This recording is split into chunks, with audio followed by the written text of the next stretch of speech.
com muita alegria que eu, Deise Miranda, estou na posição de diretora executiva do IPES, Instituto de Pesquisa, Prevenção e Estudos em Suicídio. Nós inauguramos no início de março, mas, infelizmente, com a pandemia, não foi possível que a gente pudesse continuar, mas, por outro lado, foi positivo porque a gente está conhecendo tantas pessoas interessantes pelas redes, né, que a gente está podendo divulgar o IPES numa proporção maior, que é no nível de Brasil, né? Muito feliz por termos pessoas de diferentes estados. Então, é uma alegria. O IPES foi idealizado com a ideia de ser uma instituição não só de ensino e pesquisa, porque ele nasceu de uma iniciativa do GEPESP, que era um grupo de estudo e pesquisa que eu coordenava como professora lá da UERJ, e na medida que a gente foi crescendo em termos de pesquisa, a gente viu que a gente precisava botar essa pesquisa a serviço da sociedade. Então, foi aí que a gente pensou que tínhamos que ir além, mas para ir além, a gente precisava de um outro formato institucional. Foi quando nós tivemos a oportunidade de fazer uma pesquisa em parceria com a Secretaria de Educação de Duque de Caxias, para entender as violências autoprovocadas com adolescentes da Baixada das periferias, né, da Baixada Fluminense, particularmente Duque de Caxias, que a pesquisa nos apontou que apenas numa escola haviam 44 tentativas de suicídio de adolescentes de 9 a 15 anos. Então, era preciso fazer alguma coisa. Além dos e-mails que nós já havíamos recebido, antes do jogo da Baleia Azul, dos 13 porquês, né? A gente começou a receber por e-mail e também pelo Facebook perguntas de adolescentes de 15 anos perguntando como poderia se matar mais rápido e sem ter dor. Então, para isso, a gente viu que era urgente estudar o tema para pensarmos em soluções. E começamos o trabalho em 2018, lá em Duque de Caxias, fazendo a pesquisa, e criamos o programa Escola que Previne, que é uma resposta a esses dados. Fizemos um projeto piloto, né? A Cláudia, nossa coordenadora de desenvolvimento de pessoas e também organizacional, é a responsável pela parte da comunicação não violenta com esses jovens. Nós temos outros profissionais que trabalharam com desenvolvimento de habilidades socioemocionais, também de professores, alunos, e também do ambiente escolar como um todo. A ideia era mudar o clima escolar, e nós conseguimos através desse primeiro piloto. E aí nós conseguimos algo melhor, que foi o IPES, que é esse instituto. Um instituto que nos permite hoje estar não só trabalhando no campo da pesquisa, mas colocando conhecimento a serviço da sociedade. E essa mesa é mais uma das iniciativas do IPES. É uma mesa que pretende ter todo mês, convidando as instituições para conversar.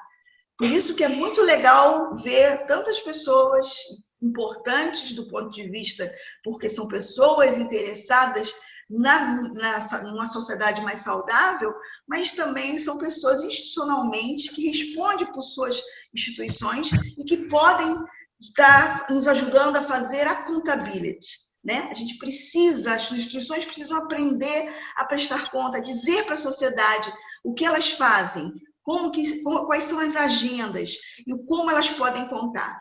Só que isso é uma construção, porque esse é um tipo de debate que a gente tinha que estar aqui hoje, não desqualificando os presentes, mas é uma coisa que a gente acredita que em breve a gente vai ter um público muito mais amplo, porque a sociedade como um todo precisa entender não só reclamar que as coisas não estão boas, do que a sociedade é ruim, que a instituição é isso ou aquilo, não. Elas precisam conhecer, mas para conhecer tem que participar, tem que investir, tem que estar junto, né?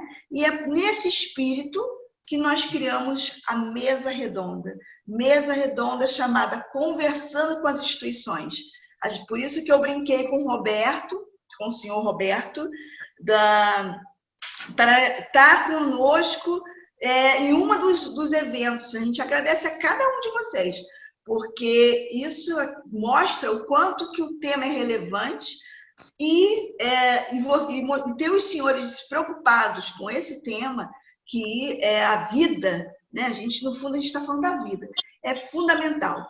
E eu não estou sozinha nesse trabalho, eu faço, além das minhas coordenadoras técnicas, como a Meire, né, que é a coordenadora da Segurança Pública e Saúde do Trabalhador, eu tenho a minha sócia, que é a Kátia Sodré, que além de ser advogada, doutora, ela é uma representante desse trabalho que a gente quer levar para toda a sociedade. Eu passo a palavrinha para ela, agradeço já em nome de todo o IPES, a oportunidade, agradecendo o convite, que é a doutora Cíntia, a doutora Samira, por terem aceito o convite da nossa Meire, e vocês sabem que o IPES é nosso. A nossa casa está aberta a vocês e agradecemos de coração. Recebam, aí eu falo em meu particular, o respeito que eu tenho por vocês, por estarem fazendo esse trabalho em prol da vida. Muito obrigada, tá? A palavra é sua, Kátia. Ok, obrigada, Deise. Uma boa noite para todos. É uma honra receber as doutoras, né? E a todos presentes. O tema realmente é um tema a ser estudado, a ser conversado, e muito a sociedade precisa disso.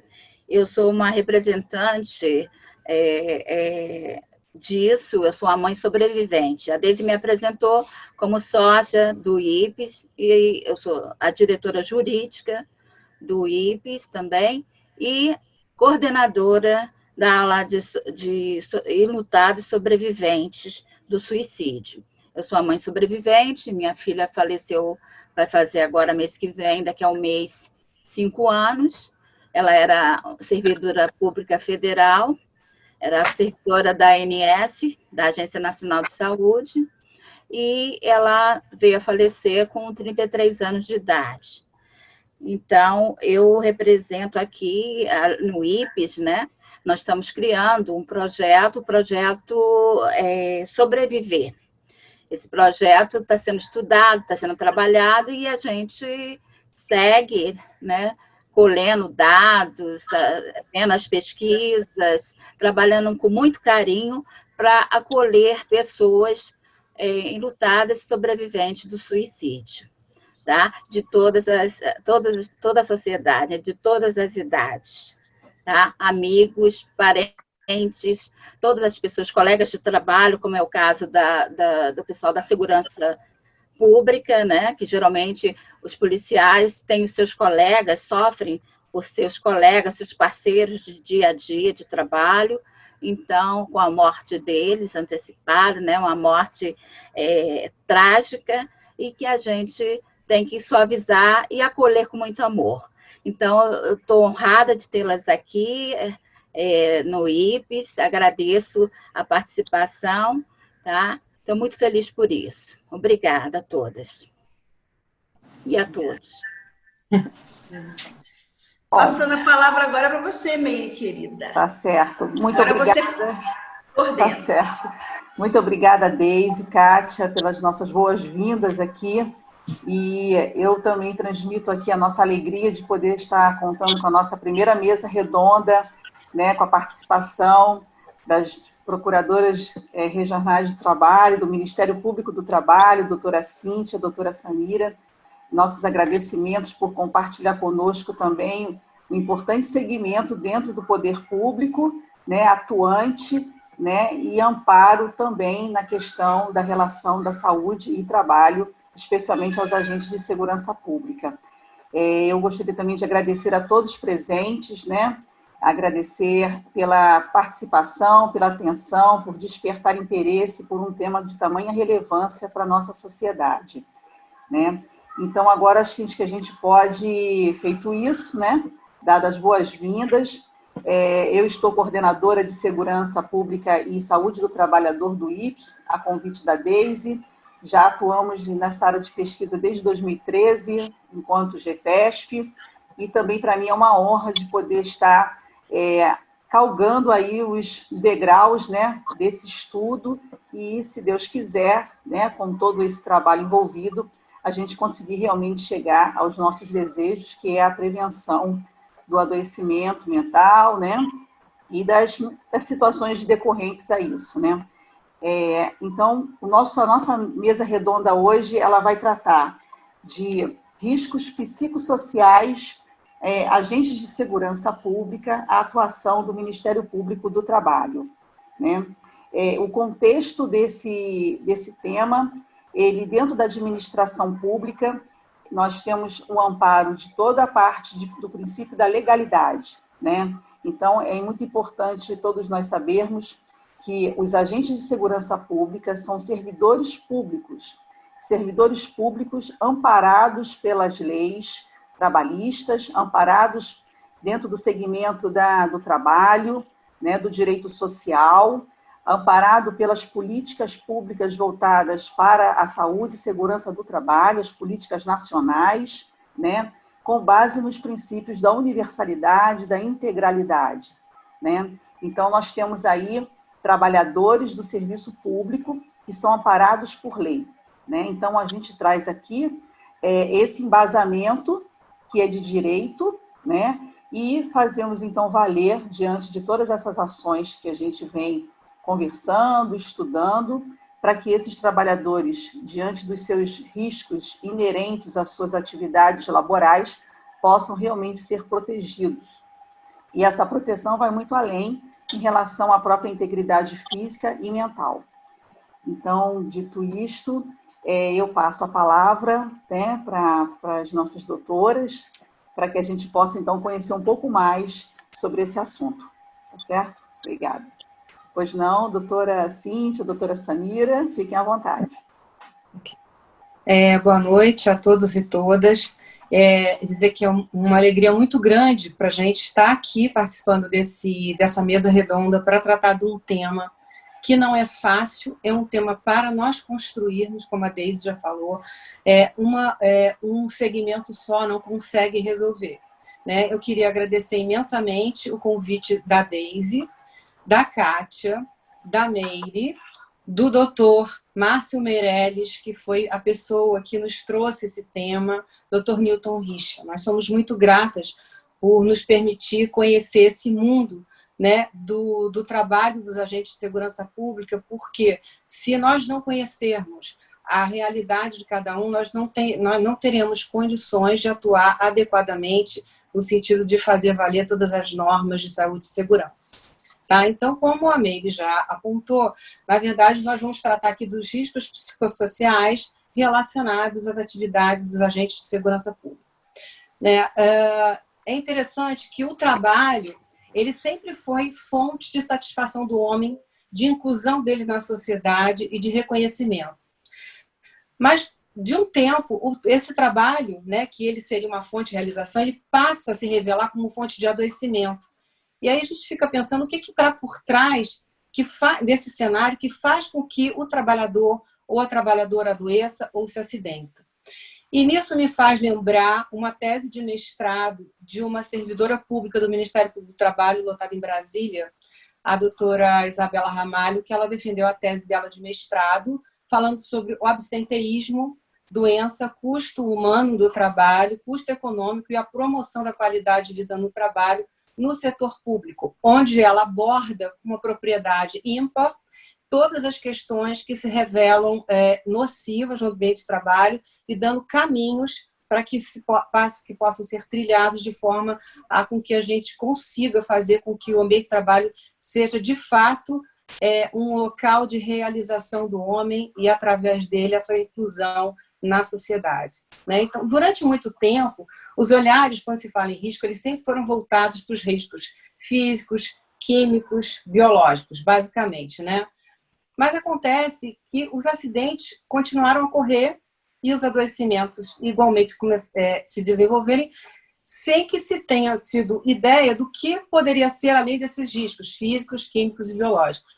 O que fez com que os pesquisadores, estudiosos, médicos se debruçassem sobre o que é que levaria a esses trabalhadores a essas situações que afetassem a sua integridade física e mental.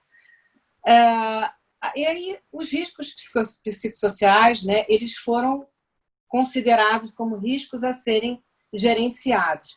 E começaram a aparecer alguns indicadores para apontar o sofrimento psíquico no trabalho. Aí começaram sentimento de solidão, cansaço, insegurança, insatisfação com o trabalho, né, medo, ansiedade, fadiga, né, uma conduta de isolamento, submissão, propensão à agressividade, falta de atenção, concentração e, por conta disso, ocorrência de acidente.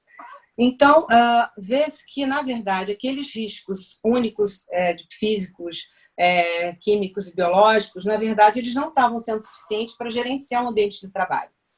O que havia? Havia outros fatores que influenciavam naquele contexto e que faziam com que a patologia se continuasse a desenvolver, os acidentes continuassem a ocorrer.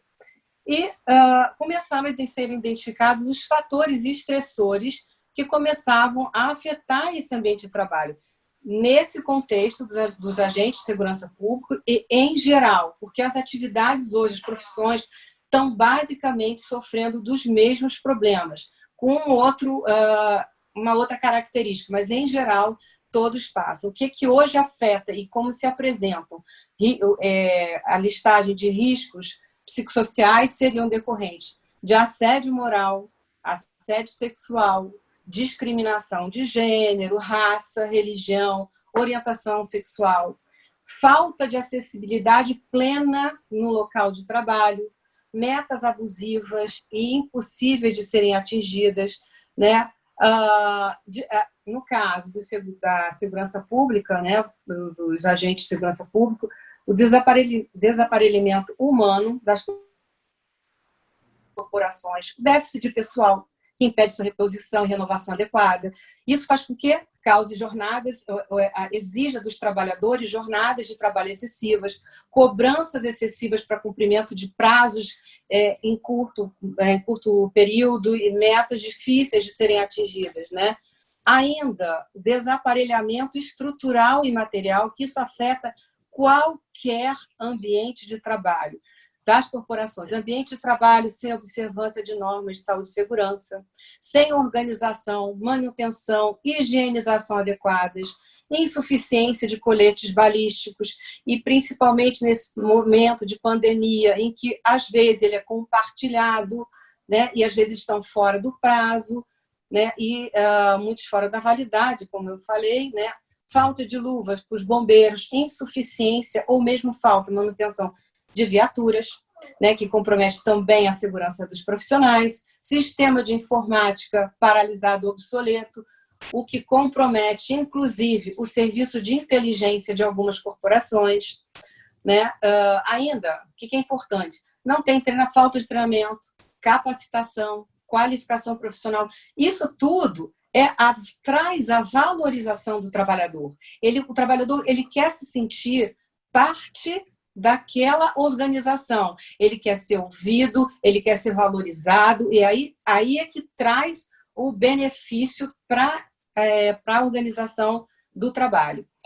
Rotinas de trabalho que envolvem violência e perdas, e experiências de banalização da vida em situações que são assim, emocionalmente difíceis, sem que haja o devido acompanhamento médico, psicológico e psiquiátrico. Todos sabem que os agentes de segurança pública estão na linha de frente, morrem, né, e tem o problema, às vezes, do estresse pós-traumático pela morte de um colega, do marido ou da mulher, porque também eram policiais, eram agentes, e acabaram sendo atingidos e faleceram, enfim. Isso gera neles esse estresse e que precisa ser administrado. Né? Ainda, o que afeta o ambiente de trabalho, a organização do trabalho muito hierarquizada, que leva naturalmente a um distanciamento entre os indivíduos, a um medo de retaliação. Aí, como eu disse, né, a discriminação Outro problema que se apresenta é a questão do mito do herói, né? Porque os agentes de segurança pública eles apresentam, não, eu não posso falhar, eu sou forte. Não, temos seres humanos, né? E que, na verdade, precisam de ajuda. Eu sou forte na medida também que eu recebo a contraprestação de, não, eu estou tendo uma estrutura para me apoiar, né? Tem o estresse pós-traumático, como eu já falei, que leva à depressão e, em muitos casos, ao suicídio, como a doutora Deise já falou.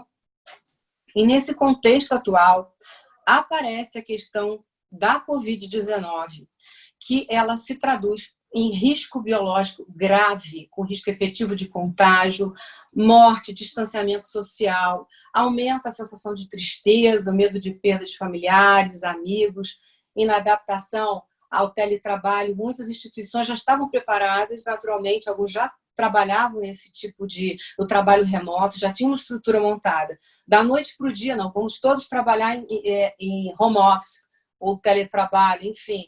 E sem que haja uma estrutura, não tenha computador, não tenha um mobiliário adequado, o iluminamento também não é possível de ser aferido, porque nós não temos condições de fazer aferição no ambiente de trabalho, conforto térmico e uma série de outras questões que envolvem o mesmo computador, que é compartilhado com o filho, com a mulher, enfim. E não tem a divisão do ambiente de trabalho, do ambiente de casa, vamos dizer assim, né?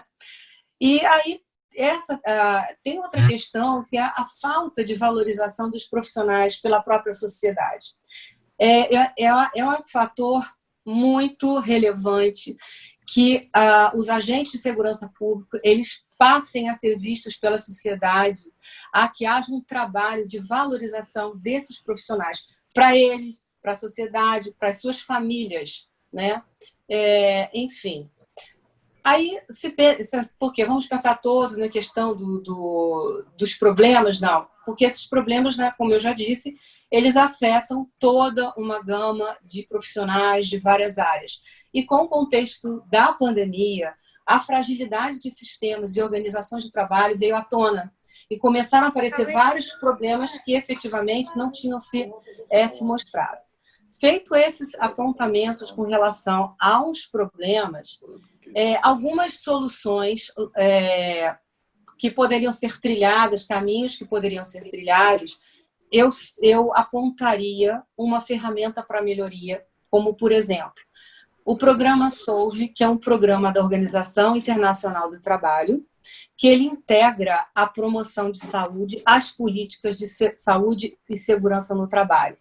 Ele é um programa amplo, é um modelo de gestão, né, e que ele considera vários aspectos. O que, por exemplo, o estresse econômico, que tem impacto muito grande, o estresse geral, isso tudo leva à violência, isso tudo é tratado nesse programa. Então, é abordado isso, o problema do estresse econômico, o estresse, a violência, o uso de álcool, drogas, HIV, nutrição, tabaco, sono saudável, atividade física, porque isso tudo impacta na saúde. Né? Nós temos uma médica conhecida, de muitos que já provavelmente estão aqui presentes, doutora Maria Cristina Menezes, que é especialista em a questão de sono, e que ela sempre relata o seguinte: no momento do dia, se você acorda, por exemplo, às 7 horas da manhã, ao longo do dia você tem um aumento do hormônio de prazer. Normalmente, às 10 horas da manhã. O que acontece? Não é um momento ideal para que dê para o trabalhador, por exemplo, numa atividade de maquinário, que ele vai operar uma máquina, porque esse hormônio do prazer, ele aumenta, dá um relaxamento, e esse é perigosíssimo para a ocorrência de acidentes no trabalho. Né? Então, há momentos durante o dia que isso deveria ser gerenciado para que momentos corretos pudessem ser aferidos para que não, agora é o momento dele trabalhar porque a atenção está redobrada. Isso serve para qualquer profissão, né? E existe também um outro caminho que poderia ser trilhado, essa questão de uma gestão socioambiental, que tem se apresentado como um carro-chefe em todas as organizações, empresas privadas, empresas públicas, onde você vai aferir o ambiente do trabalho, a qualidade de vida, a inserção, né, os efeitos do meio ambiente, todo, né, da natureza, etc., dentro do ambiente do trabalho, e ainda a questão da qualidade de vida do trabalhador, né? Isso é uma ferramenta de desenvolvimento de política de sustentabilidade e de melhoria da qualidade de vida no trabalho. Como é que se poderia dar isso? Através de comitês estratégicos, né, de gestão de pessoas, por exemplo, de sustentabilidade e qualidade de vida no trabalho. Comitês estratégicos, eles poderiam ser pensados, por exemplo, a partir de vários aspectos negativos que existem dentro, exemplificando, dentro das corporações. Por exemplo, se houver questão de assédio, então, comitês estratégicos de enfrentamento ao assédio no ambiente de trabalho. Comitê de discriminação de raça, gênero, religião, porque tudo isso afeta. Se você não tem a liberdade de expressão dentro do seu ambiente de trabalho, você também não vai estar com a plenitude de satisfação.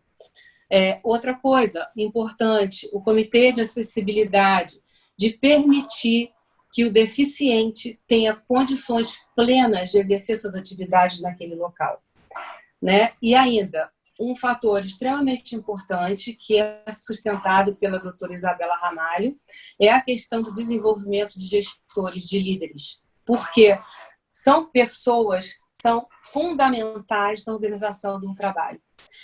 Mas esse desenvolvimento de gestores, para quê? Ele, na verdade, ele vai estimular, ele para ser treinado para dar metas, né? Tarefas objetivas, identificadas naturalmente pelo trabalhador, tem que ter a contraprestação, né? O trabalhador tem que saber, ele tem que receber o feedback, ele tem que ser acompanhado, tem que ter o acolhimento, aí tem aí entra a capacitação, a valorização, a identificação de competências de cada profissional. E pensando nessa questão de gestão de desenvolvimento de comitê de gestão de pessoas, além do desenvolvimento dos gestores, tem que se pensar em grupos multidisciplinares de atuação no ambiente de trabalho. Às vezes, uma empresa que se pega, ela cumpre todas as normas regulamentadoras referentes à atividade dela. NR17 da ergonomia, cumpre tudo, né? E casado com ela tem um programa de prevenção de riscos ambientais. Então, existe um programa de controle de prevenção de riscos ambientais e um programa de controle médico de saúde ocupacional. E ainda assim se verifica que os acidentes ocorrem e que os adoecimentos também estão em desenvolvimento. Então, o que falta? Vamos gerenciar de forma plena, identificar esses fatores e vamos tratá-los, né? Sistema de apoio. E nesse grupo é imprescindível que tenham médicos do trabalho, engenheiros do trabalho, técnicos de segurança do trabalho, psicólogos do trabalho, psiquiatras, assistentes sociais. São grupos, né? Sem o que nós não vamos conseguir atingir os objetivos de efetivamente garantir a saúde e segurança do trabalhador, né? E aí a gente pergunta, por que investir na promoção da saúde no lugar do trabalho? Porque a base de uma empresa, de uma organização exitosa, ela se fundamenta em dois aspectos: nas pessoas que lá trabalham e na sua cultura organizacional, né?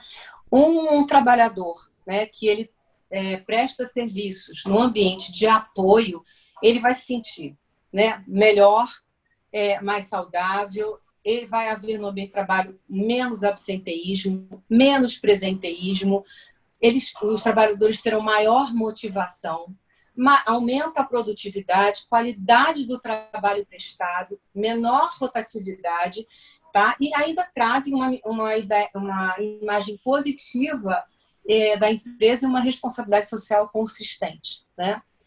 Aí a questão do meio ambiente saudável, ele passa necessariamente por uma gestão preventiva dos riscos psicossociais, na questão da atuação multidisciplinar e gestão de líderes, de gestores, desenvolvimento de gestores, e inclusão dos aspectos psicossociais nas avaliações de risco, e não só biológicos, físicos, enfim. Tem que ter estratégias de intervenção, ação, como eu já falei, multidisciplinar, desenvolvimento de gestores, política plena de saúde, seguindo esses parâmetros do programa Solve da OIT, né, gerenciando uma nutrição saudável, o sono saudável, exercícios físicos, o programa de álcool, droga, de acolhimento mesmo. Políticas assertivas e sempre passando pelo diálogo social, né? Nesse contexto, eu trouxe alguns caminhos, né? E dentre os caminhos também, a própria Constituição Federal, ela atenta à questão da relevância da questão da saúde e segurança do trabalhador, ela atribuiu a determinadas instituições o poder-dever de agir na defesa desse meio ambiente saudável. E para falar sobre uma dessas instituições, que é o Ministério do Trabalho, eu agora deixo a palavra com a minha amiga e colega Samira. Obrigada. Nossa, excelente. Obrigada, Francisco.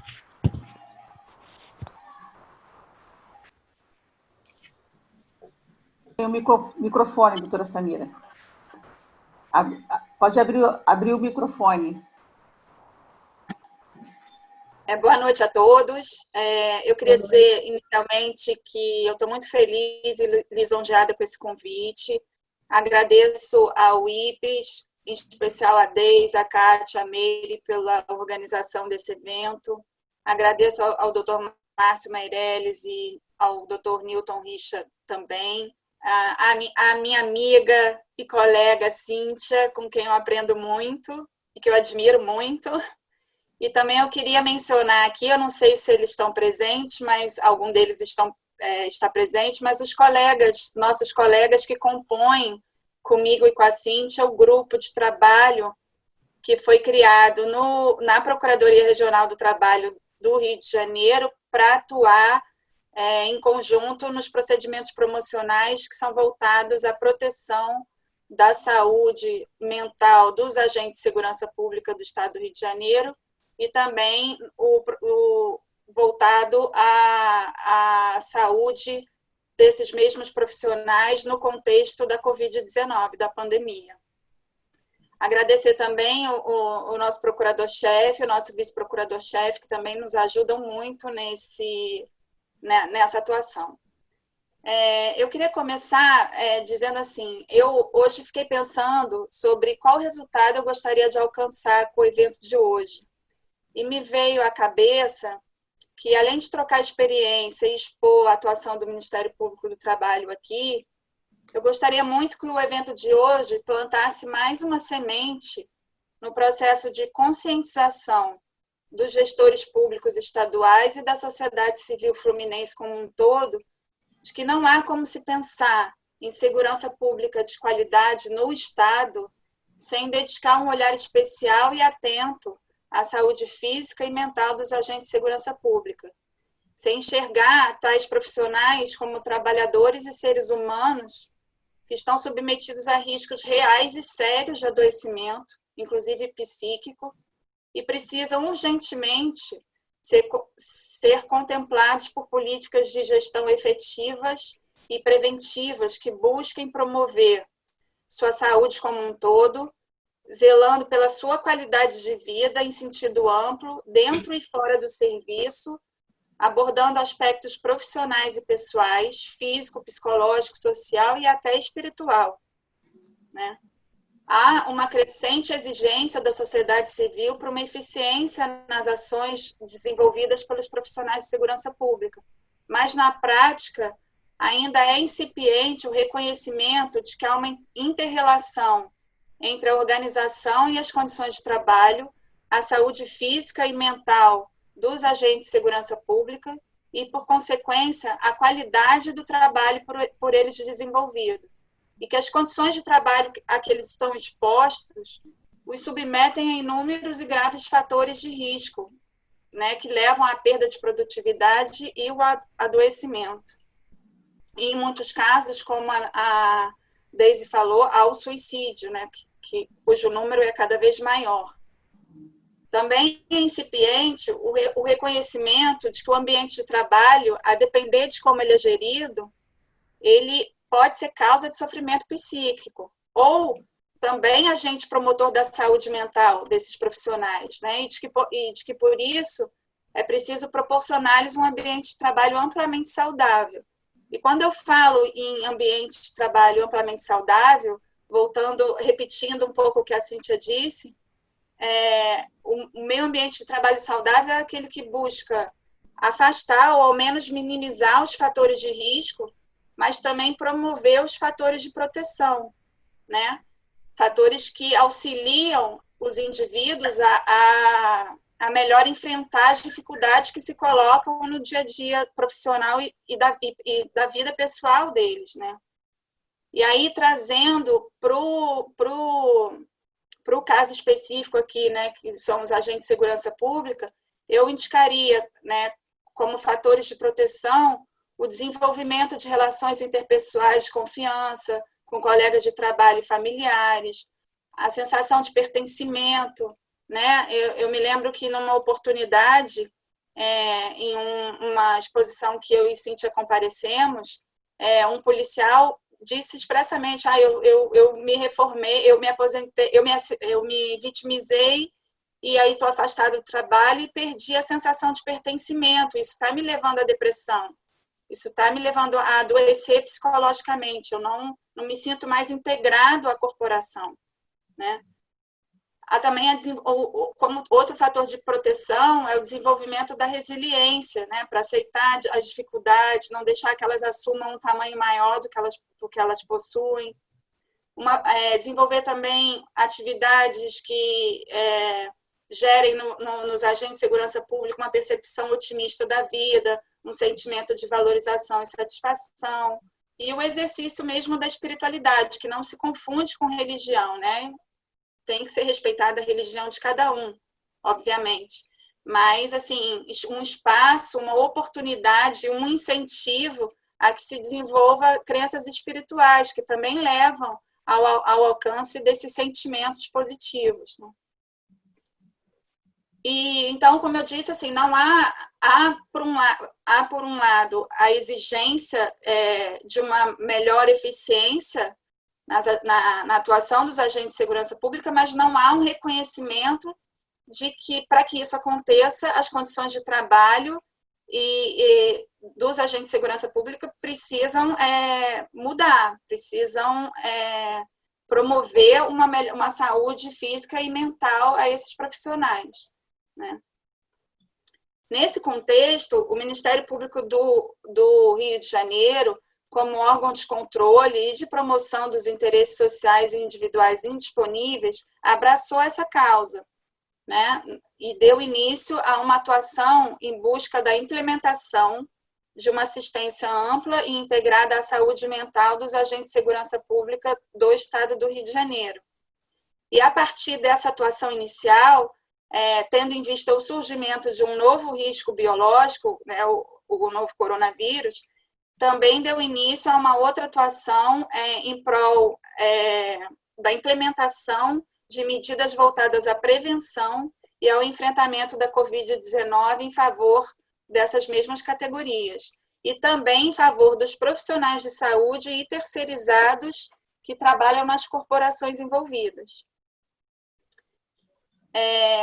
E eu vou detalhar um pouco depois mais essas nossas atuações, mas eu queria agora falar dos desafios que nós já encontramos e vamos encontrar nessa atuação, né? Eu colocaria aqui como primeiro desafio a carência de recursos públicos, né? Notória a crise financeira do Estado do Rio de Janeiro. Por outro lado, também não há estudos científicos feitos no Brasil voltados à segurança pública que possam demonstrar a relação custo-benefício dos programas de qualidade de vida dos agentes de segurança pública. Então, a falta desses estudos com a escassez dos recursos públicos vai ser uma dificuldade a ser enfrentada, né? E aí, nesse ponto, assim, é importante que os gestores públicos se conscientizem de que, embora eles possam ter um gasto inicial, eles vão ter um retorno, né? Eles vão ter depois menos gastos previdenciários e e outros decorrentes do adoecimento e da perda daquela mão de obra, né, dos profissionais. Uhum. Um segundo desafio é a insuficiência de pessoal e de qualificação profissional específica para lidar com esse tema, né? Falta pessoal e falta qualificação. E aí eu me lembro muito bem, que depois eu vou colocar isso também, mas de uma palestra da Daisy, em que ela falou da importância da formação dos agentes multiplicadores, né? Isso ficou muito na nossa cabeça, de como é importante lidar com a escassez de pessoal, aproveitando os próprios servidores que já existem, às vezes, né, muitos que nem fazem atividades relacionadas ao tema específico, não estão ali para trabalhar com isso, mas podem se transformar em agentes multiplicadores das medidas a serem implementadas, né? Ou pelo menos de um processo de conscientização do tema como prioridade. Um terceiro desafio, que eu coloquei aqui como desafio, é que o problema ele é multifatorial, né? Ele tem causas múltiplas, como a Cíntia colocou. Você tem N fatores de riscos de várias naturezas, desde biológica, psicológica, parte organizacional do trabalho, enfim, você tem N fatores, então não há uma solução única para o problema, né? Então, isso demanda bastante energia e demanda o que a Cíntia falou, uma equipe multidisciplinar, que possa olhar a questão a partir de várias frentes, né? Com vários olhares, né? A busca por soluções de diferentes naturezas deve somar o processo e não desviar o foco da atenção para condutas mais individualizadas e pontuais. Um outro obstáculo é a pouca conscientização em âmbito estadual dos gestores públicos e dos próprios agentes de segurança pública, também para uma abordagem que reconheça que fatores decorrentes da organização e das condições de trabalho afligem a qualidade de vida dos agentes de segurança pública, né? E que esta perda de qualidade de vida gera comprometimento do trabalho executado, além de acidentes e doenças que levam a afastamentos precoces e, inclusive, à morte. Um outro fator, né, negativo que tem que ser enfrentado também é a pouca conscientização de que o direito à saúde e a um meio ambiente de trabalho saudável é algo mais amplo, que não envolve só o mero tratamento de patologias já estabelecidas. E também, assim, a ausência do tratamento da questão como prioridade pelos gestores públicos, né? E, para mim, eu acho, assim, no nosso trabalho, o que a gente tem verificado é que esse é o problema principal, né? Se você olhar em âmbito federal, esse tema já vem sido discutido desde 2008, né? Com a Lei Federal 11.530, de 2007, na verdade, que criou o PRONASSE e falou pela primeira vez na necessidade de valorização dos profissionais de segurança pública. Em 2008 também foi editado um guia de qualidade de vida, né? Uma política, já se falava em política de valorização profissional. Houve uma instrução normativa do Ministério da Justiça que instituiu o Projeto Nacional de Qualidade de Vida dos Profissionais de Segurança Pública e agentes penitenciários, o PROVIDA. Então, você está falando aí de um pouquinho mais de uma década em que esse tema tem sido discutido em âmbito federal, e no Estado a discussão é muito mais recente, né? Assim, uma discussão mais forte, é muito mais recente. A gente tem duas leis estaduais mais significativas, uma de 2018 e uma de 2019, né? E mesmo assim, essas leis não foram implementadas na prática. Então, a gente, assim, a sensação que a gente tem a partir do momento que a gente iniciou esse trabalho é que o Estado do Rio de Janeiro ainda está sofrendo muito para reconhecer esse tema, ainda está demorando muito para reconhecer esse tema como prioridade, né? Não está colocando isso numa pauta prioritária. E aí, também como um desafio, eu coloquei aqui que, na verdade, para mim, são consequências desse não tratamento prioritário do tema, a ausência de um sistema de registro de doença, acidente, morte e outras condições que impactam a qualidade de vida dos agentes de segurança pública, né? Não há um banco de dados que possa servir de fonte de diagnóstico e fonte assim, cujos dados possam servir de fundamento para a adoção de determinadas medidas importantes, né? Falta informação.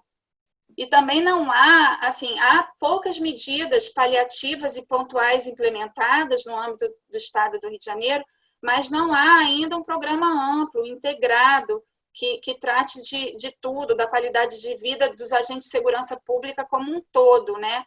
Há ações positivas em algumas corporações sobre alguns assuntos e em outras corporações sobre outros assuntos, mas não há uma troca de experiência, não há uma gestão integrada disso na prática, né? E aí, por consequência, também essas ações paliativas e pontuais, elas também não têm a efetividade demonstrada, né? Falta um acompanhamento da implementação dessas iniciativas para ver os impactos que elas causam, né? E também poder demonstrar o quanto elas são positivas e o quanto elas também, voltando lá no primeiro desafio, o quanto elas geram economia, né? Na medida em que você diminui o absenteísmo, diminui o adoecimento, o afastamento precoce. Então, bom, esses são os desafios, né, os obstáculos que, através da nossa troca de experiência com as instituições, ouvindo muito Meire, ouvindo Deise, o Dr. Newton Richa, o Dr. Márcio, nós conseguimos identificar, né? Lógico que vocês podem nos trazer outras. E aí, feita essa colocação sobre os desafios, eu queria falar um pouquinho sobre o porquê que o Ministério Público do Trabalho tem o dever de atuar com relação a esse tema, né? Para começar, assim, o direito à saúde e a um meio ambiente saudável, ele está previsto em diversas normas, né? Normas internacionais, normas constitucionais e normas infraconstitucionais. Eu acho que não vem ao caso eu citar todas as normas existentes, que aí nossa conversa vai se estender, mas é importante ter isso em mente. São direitos que têm respaldo em normas de diversas naturezas, né?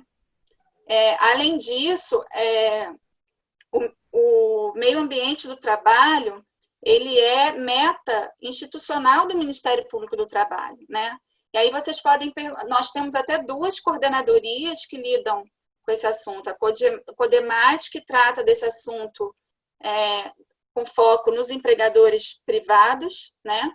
E a CONAP, que trata do meio ambiente de trabalho com foco na administração pública. E aí nós enfrentamos de forma recorrente, inclusive, enfrentamos de forma recorrente a resistência dos gestores públicos que alegam que os agentes de segurança pública não são seletistas, eles têm um regime jurídico administrativo específico, são estatutários. Então, isso não seria atribuição do Ministério Público do Trabalho. Mas o meio ambiente de trabalho, ele é uno, ele é indivisível, ele é inscindível. Tudo que existe nele afeta a todos, independentemente da forma de contratação. E a partir desse reconhecimento, o próprio Supremo Tribunal Federal editou uma súmula 736, que diz que as causas que têm como fundamento desrespeito a normas de segurança e saúde no trabalho são da competência da Justiça do Trabalho. Por consequência, o Ministério Público do Trabalho tem atribuição para lidar com essas questões, né? Então, é importante, assim, questões de pagamento de agente de segurança pública ou de benefícios pecuniários sai da nossa atribuição porque não envolve meio ambiente de trabalho, mas quando envolve meio ambiente de trabalho, e a gente está falando de meio ambiente de trabalho, a atribuição é do Ministério Público do Trabalho. É lógico que, muitas vezes, essa atribuição é exercida de forma concorrente e concomitante. Nós formamos litisconsórcio, nós atuamos junto com o Ministério Público Estadual, com a Defensoria Pública Estadual. Então, assim, é uma atribuição, eu até diria que nesse contexto a atribuição é concorrente, mas é nossa também, né? Então, não tem, a gente enfrenta muito esse argumento, inclusive judicialmente, e aí eu gostaria de dar destaque a essa abordagem. E aí, agora eu vou especificar um pouquinho mais as nossas atuações no tema que está sendo abordado hoje. O Ministério Público tem diversas formas de atuar.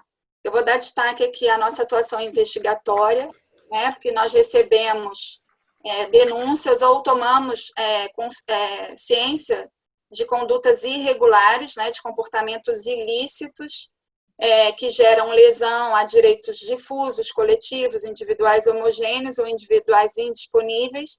E aí nós instauramos inquérito civil público, apuramos se essa lesão de fato está ocorrendo, ou ameaça de lesão também, né? Se tem uma conduta irregular acontecendo ou prestes a acontecer, que possa prejudicar esses direitos de natureza trabalhista, né? Direitos que decorrem da relação de trabalho, inclusive os que envolvem meio ambiente de trabalho.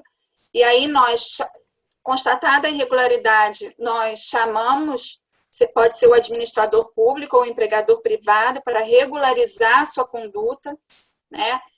Assumir uma obrigação de regularizar a sua conduta, de não repeti-la no futuro sob pena de multa e, se for o caso, reparar os danos já causados, né? Além dessa atuação investigativa e que gera uma atuação coercitiva, nós temos uma atuação promocional. E é nessa seara que que o Ministério Público ainda está atuando, né? Nós atuamos procedimentos promocionais e neles a gente faz uma articulação social. A gente promove o diálogo social entre todos os atores sociais envolvidos, interessados naquele tema, e aí a gente começa a trabalhar na construção de um consenso, na construção de uma política pública que leve ao alcance dos nossos objetivos. Então, é isso que a gente está fazendo, tanto com relação ao tema saúde mental dos agentes de segurança pública, como com relação ao tema saúde, de forma mais ampla, no contexto da Covid-19. Então, é um trabalho que ele tende a ser mais demorado, muitas vezes, assim, até difícil de explicar os resultados, porque os resultados vêm com o tempo, né? Mas, tanto eu como Cíntia, a gente converge no sentido de reconhecer que são os resultados mais gratificantes que a gente tem na nossa atuação. Porque muitas vezes a gente tenta regularizar uma situação, não consegue, a gente judicializa as ações, a gente defende e não há efetividade nessas ações, infelizmente, porque a gente encontra inúmeras dificuldades no judiciário para o reconhecimento da dimensão do problema, o reconhecimento da extensão do direito envolvido, né? Fora todos esses argumentos, todos esses desafios que eu falei anteriormente, eles se transformam em argumentos jurídicos, né, nas ações. Por exemplo, a falta de recurso, falam muito em reserva do possível, né, entram também na questão da competência, da justiça do trabalho. Então, assim, eu estou fazendo essa exposição para mostrar para vocês que é lógico que a gente, em determinada situação, pode chegar à conclusão, e a gente faz isso, de que a judicialização tem que ser feita, né? Porque a gente já tentou de tudo e não conseguiu alcançar nenhum objetivo efetivo. Mas a atuação promocional, ela, ainda mais numa situação como essa, que depende de uma construção de um consenso, de uma política pública, é mais eficaz, assim, ao menos num primeiro momento. Eu não sei quanto tempo eu tenho ainda, deixa eu ver. Perdi um pouco aqui a noção do... Eu acho que a gente tem são 8 horas, a gente tem mais uns 5 minutos para fazer o fechamento e a gente abrir para as nossas discussões. Mas tem mais alguma coisa assim, além de 5 minutos? Não, eu queria só mencionar, então, assim, por exemplo, eu queria ter detalhado um pouquinho mais, assim, o que a gente já fez nos promos, né, nesses procedimentos promocionais, mas não vai ter tempo. Eu queria só destacar que, por exemplo, nesse promo da Covid-19, nós expedimos recomendações ao governador, às secretarias envolvidas, para que adotassem diversas medidas, né, preventivas de contenção e enfrentamento da Covid-19. Nós também conseguimos reverter cerca de R$352 mil para a FAEPOL, para que ela dividisse entre as corporações envolvidas e pudesse adquirir equipamentos de proteção individual, outras necessidades. A Cíntia também conseguiu que uma empresa pagasse uma indenização em forma de disponibilização de testes, né, para tratamento de Covid. Então, é uma outra forma que a gente também encontrou de ajudar de forma direta na construção de uma melhoria nesse sentido. Bom, Meire, eu tinha mais coisa para falar, mas diante do tempo, eu vou... Mas pode, doutora Samira, quer fechar? Pode fechar, pode fechar. Eu ia especificar o que a gente pensou no projeto voltado à saúde mental, né?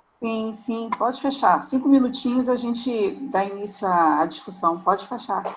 Então, a primeira medida seria a conscientização do alto comando dos órgãos envolvidos sobre a necessidade de concretização de uma política institucional de assistência à saúde mental dos agentes de segurança pública, né? Ou seja, o reconhecimento do tema como prioridade. O nosso procurador-chefe realizou reuniões com todos os secretários envolvidos, né, de todas as corporações, marcou reuniões específicas para fazer esse contato inicial, pedir que o tema seja priorizado. A gente pensou também na realização de capacitação dos servidores e trabalhadores para lidar com o tema, né, voltando ao que a Deise falou, a formação de multiplicadores, a implementação o aperfeiçoamento de um sistema de vigilância, de registro de doença, acidente, mortes e outras condições, aquilo que eu falei, né, um banco de dados para que sirva como fonte de diagnóstico e fundamento de medidas a serem adotadas. A implementação mesmo efetiva de um programa integrado de assistência à saúde mental dos agentes de segurança pública, né? E aí, quando a gente fala integrado, o nosso objetivo é a gente conseguir que as corporações se conversem entre si, que elas trabalhem juntas, que elas peguem uma ação positiva de uma e traga para as outras, e compartilhem estrutura humana, material. Esse era um projeto nosso. Ampliar o atendimento, né, à saúde mental, tanto o atendimento para os agentes que já sofrem com patologias psicossociais, mas também uma atuação preventiva, né, um programa, a aplicação implementação de um programa de qualidade de vida. Enfim, foram ideias, além de outras, que a gente colocou no papel para a gente poder implementar e dar efetividade, inclusive, às leis estaduais que foram editadas recentemente. Perfeito. Doutora Cíntia, eu não estou... doutora Cíntia, tá. Então, assim, nós observamos, então, nessas duas... agradeço, doutora Cíntia, agradeço, doutora Samira, pelas explanações, pela abordagem do tema, e nós podemos observar que conseguimos entender perfeitamente o cenário de atuação do Ministério Público diante de um assunto de tamanha relevância e que, infelizmente, ainda o nosso Estado ainda carece de medidas implementadas, né?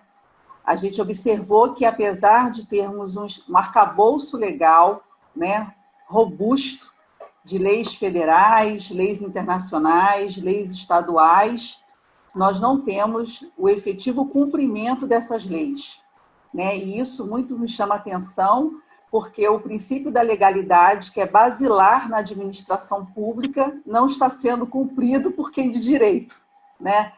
E isso, de certa forma, nos assusta, né? As leis, então, parece que elas só servem para a iniciativa privada, não servem para a iniciativa pública, né? Num segmento de tamanha relevância, né? Eu até chego a dizer que é até de gravidade, né? Porque as leis, elas são construídas a partir de vivências, né? De cenários, assim como foi demonstrado desde o Pronace, né, doutora Samira, que trouxe aquela memória de 2007, né, e já estamos com Provida, né, recentemente, até no Sistema Único de Segurança Pública. Quer dizer, nós estamos sempre remodelando esse cenário e pouca efetividade, infelizmente, aqui no nosso Estado. Eu gostaria, assim, de poder... eu tenho aqui alguma formulação de uma questão e tudo para as nossas palestrantes, mas eu gostaria de poder permitir que os nossos participantes, quem desejar fazer alguma pergunta, né, e a gente pode estar otimizando aqui o debate, quem deseja acrescentar alguma coisa, né, fazer alguma consideração, e até mesmo uma pergunta aqui à doutora Cíntia, à doutora Samira. Alguém gostaria? Você poderia dar uma palavrinha? Claro, pois não, doutor Meirelles, pois, por favor. Eu queria, obviamente, parabenizar as excelentes palestras, né, e parabenizar a vocês também do IPES, que organizaram, tiveram essa excelente ideia. Mas, indo diretamente ao tema, evidentemente, existe uma preocupação geral de como levar as leis à efetividade, a fazer com que essas leis sejam cumpridas. Eu acho que o caminho é esse que está sendo exatamente tomado por esse também com o apoio do Ministério do Trabalho, de buscar o que a gente chama de as bases, quer dizer, a sociedade, no caso específico, tudo isso que está se fazendo, de certo modo, em grande parte, derivou de um pequeno grupo de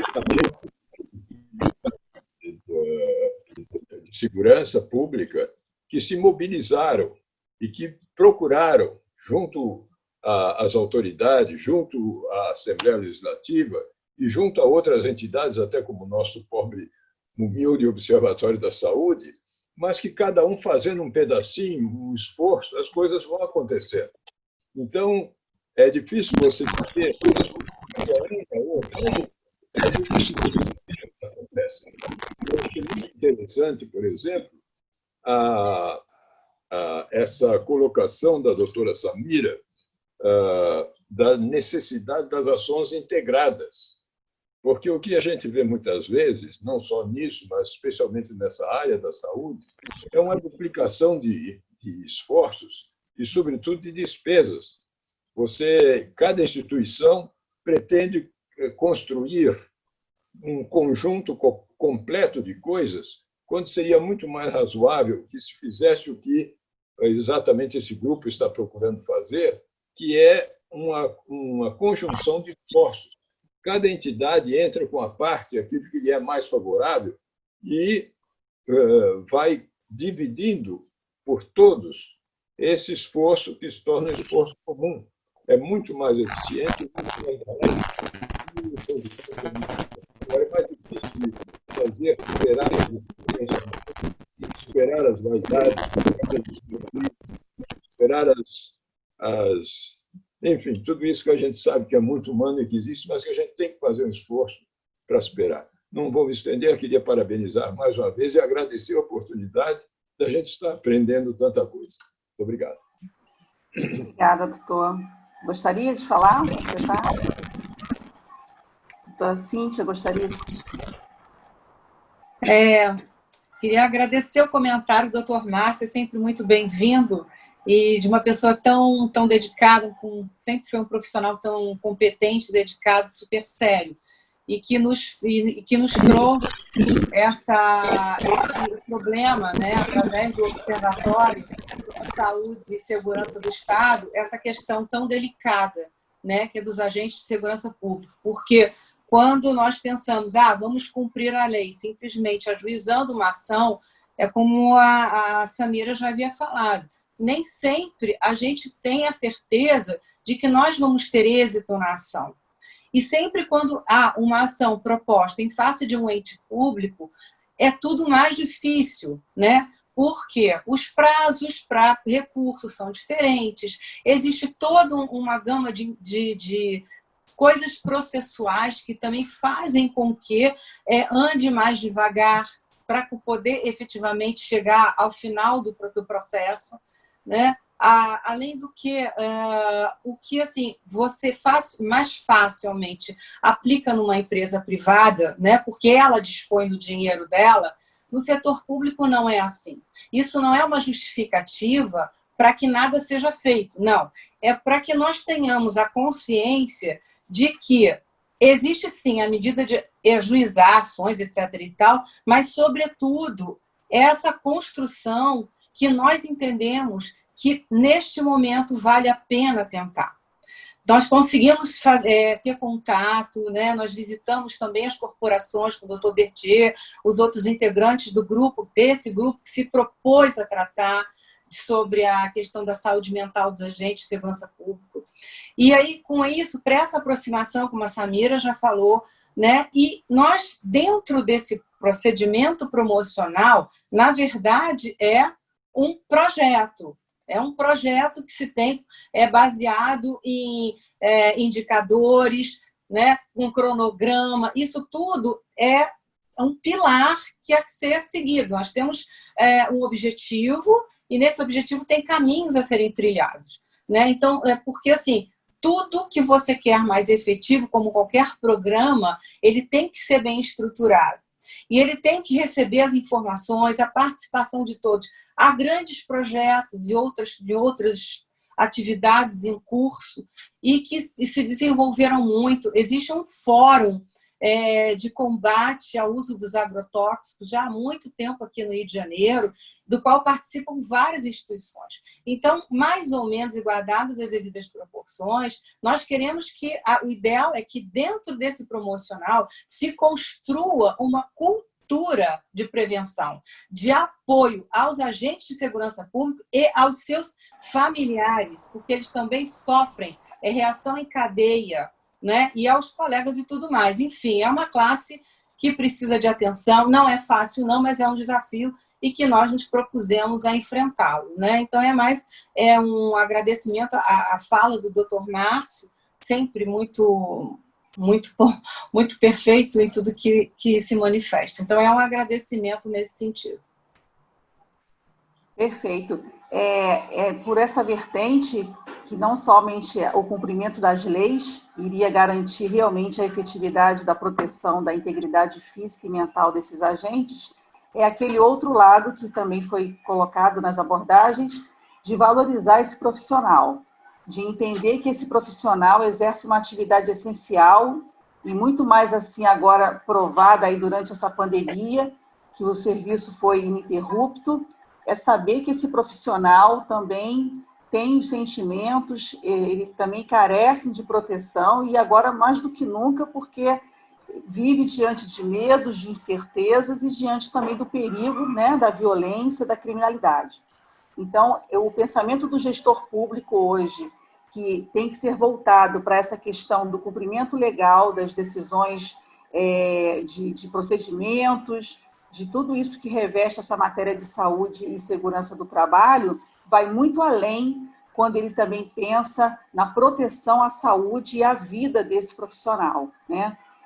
O valor que esse profissional pode ter, e justamente desse impacto, né, da doença dentro da produtividade, que precisaria necessariamente ser medido, né, para poder provar que a prevenção talvez seja muito menos onerosa do que o gasto com esse absenteísmo, com pensões especiais, com invalidez, né, como a gente acompanha aí nas vitimizações, é fazer com que a gente tenha políticas e programas, né, voltados exatamente para esse cuidado, né?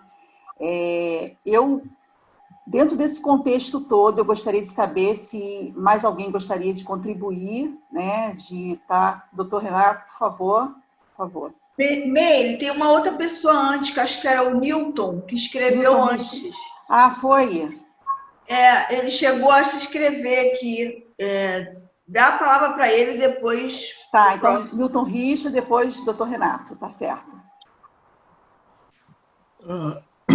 Eu estou com dificuldade aqui com a minha internet, mas eu acompanhei... Estão me ouvindo bem? Perfeito. Sim. Acompanhei todo o evento. Eu quero parabenizar a todos vocês. O que foi dito aí pela Cíntia e pela Samira, isso já pode estruturar um programa com esses conceitos todos. Eu gostaria de comentar aqui apenas uma coisa para o tempo curto. Nós precisamos simplificar a nossa regulamentação. Ela tem que ser melhorada, a regulamentação de saúde e segurança do trabalho. Por exemplo, eu participei de um encontro na Agência Nacional de Petróleo para discutir questões ligadas às normas regulamentadoras. Havia cerca de 100 pessoas lá, 100 profissionais. O que eu estou dizendo não é pela crítica, é pela questão de se melhorar. E havia cerca de 100 profissionais de governo, de empresas e de sindicatos. E eu perguntei quem ali, todos eles trabalhando há anos na elaboração de NRs, normas regulamentadoras, quem ali conhecia o Guia de Boas Práticas de Regulamentação do Inmetro, uma publicação muito bem feita, que orienta como elaborar de maneira racional, inteligente, as normas regulamentadoras. Não tinha ninguém ali que conhecesse. Ou seja, há muitos recursos aí disponíveis, mas nós precisamos de união, uma coisa que alguém já levantou aí. Então, eu não quero tomar o tempo de vocês, quero parabenizar a todos e dizer que podem contar comigo. Obrigada, doutor Newton. Pois não, doutor Renato? Microfone.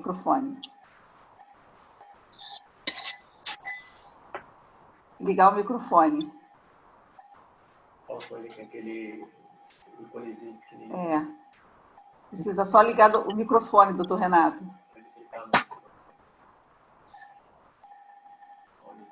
Conseguiu, doutor Renato? É o iconezinho do microfone só, o vermelhinho. Só clicar aqui e tirar colocar no mute. Acho que ele não está sabendo. Onde tem o microfonezinho, não, o microfonezinho aqui do seu lado esquerdo, aqui embaixo, aqui na tela do computador, tem um desenhozinho do microfone, lá embaixo. Aí ele está com um tracinho. Agora foi. Me desculpem, sou delegado aposentado, eu é bem rápido, quero parabenizar, excelente nível, com essa união de instituições diversas. Eu trabalhei na jurídica da Secretaria de Segurança Pública, na jurídica da Polícia Civil, terminei minha carreira na Corregedoria Geral Externa e tive agora recente na chefia de gabinete da Secretaria de Administração Penitenciária e senti em perto esse impacto dessa necessidade de valorização do profissional Isso que vocês estão fazendo é um trabalho ímpar. E eu só queria fazer uma sugestão desse excelente trabalho, que talvez, se o INPE abrisse um canal de comunicação aos sindicatos, aos membros dos agentes de segurança pública, que pudessem dar sugestões e fazerem essas interações com mais assiduidade, eu acredito que essas programações, essas normas programáticas, tão bem defendidas por Samira e a doutora Cíntia, teriam uma efetividade muito maior, que realmente o servidor precisa ser ouvido. É só isso, e parabenizar esse trabalho excepcional de vocês. Muito obrigado. Obrigada, doutor Renato. Muito obrigada. Nós temos aqui uma pergunta aqui no nosso chat aqui, da nossa amiga Carla Osana, da GM do Rio, e ela fala o seguinte: é possível que as doutoras pudessem falar sobre a última decisão do Supremo Tribunal Federal sobre o coronavírus ser considerado como acidente de trabalho?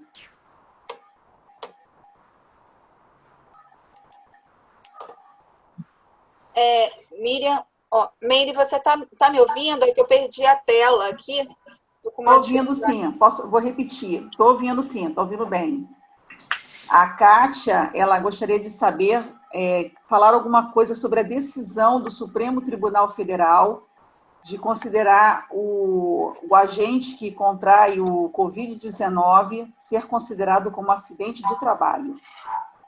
Essa decisão, ela realmente reconheceu que para as categorias que estão na linha de frente, né, do combate, do enfrentamento da Covid-19, como seria os profissionais de saúde e por analogia também os agentes de segurança pública, né, porque depois dos profissionais de saúde, os agentes de segurança pública são os mais expostos, né, ao risco biológico que surgiu.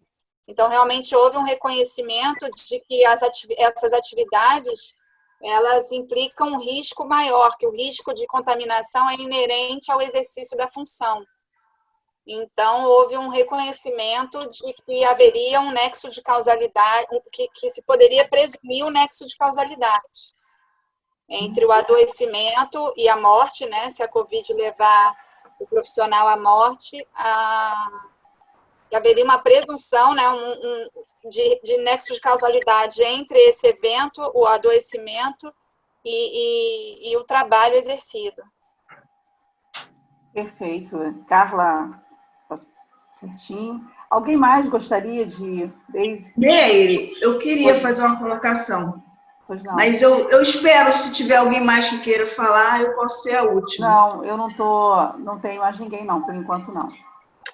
Pode falar, Primeiramente, eu quero parabenizar ao Ministério Público do Trabalho por a iniciativa de estar envolvendo, né? Eu acho que é importante, como o colega colocou, de ter instituições dialogando aqui, por isso essa mesa foi criada, e já respondendo ao colega Renato, a ideia é que diferentes instituições possam, principalmente a segurança pública, seja sindicato, seja as instituições policiais, seja o Ministério Público, inclusive as instituições políticas vão ser convidadas para estar aqui conosco, porque a ideia, sim, é mostrar o trabalho que vem realizado em prol da sociedade, dando um retorno para essa sociedade, para que as pessoas entendam o que é feito. E é nessa direção que eu parabenizo tanto a doutora Samira como a doutora Cíntia pelo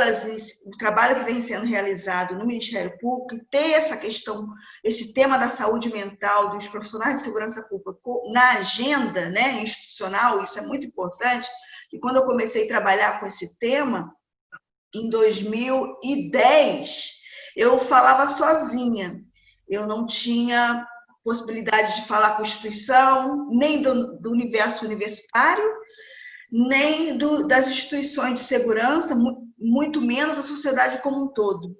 Esse era um tema que era tabu, onde não havia uma total invisibilidade. Então, quando você começa a ver instituições que não estão relacionadas diretamente com a segurança pública, no sentido assim, quando foi, não sei, eu não me lembro bem se foi na fala da doutora Cíntia ou da doutora Samira, mas eu sei, são duas falas que se convergem, né? E que ressaltam o quanto ainda existe no estado do Rio de Janeiro, nós temos duas leis que não contemplam ainda um posicionamento institucional dos gestores para responder ao que tange o que está escrito na lei, né? Nem um posicionamento.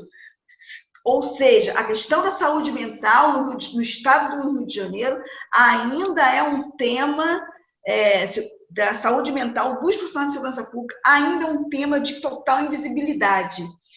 E quando a gente teve a oportunidade de estar